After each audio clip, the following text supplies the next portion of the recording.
Maťo, čo je na pozitivite zlé? A Maťo vám dá 3 dôvody, prečo je pozitivita a hlavne fenomén toxickej pozitivity naozaj zlý. Vytvára sa dlh, ale nie ten dlh finančný, ale tzv. Emocionálny. Ak prekrie zlú náladu, alebo nejaký hnev, alebo smútok niečím dobrou náladou, tak ono to nezmizne.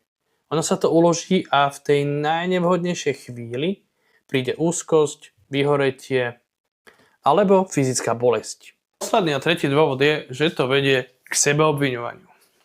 Pretože pokiaľ sa ti nedarí a tvoje okolie ťa presvedčia o tom, že to všetko závisí od nastavenia tvojej hlavy, tak si potom pri tom neúspechu začneš hovoriť, že sakra, niečo so mnou je zle. Mám zlé nastavenie mysle. A máš pocit, že si zlyhal, pretože nedokážeš byť dostatočne pozitívny. No dobre, ale čo s tým mám robiť? Keďže sa nebudeme rozprávať len o problémoch, ale aj o riešeniach, tak ti dám 3. Priznaj si realitu. Namiesto toho, aby si hovorila, že to je super, že to bude všetko v pohode, že to prejde, tak si priznaj, že to je na riť. Ako náhle si priznáš tú pravdu, tak v tvojom mozgu sa zníži napätie. Dovol si dni na nič. To znamená, že dni alebo deň, kedy nebudeš makať, nebudeš nikomu nič dokazovať, nebudeš sa na silu usmievať.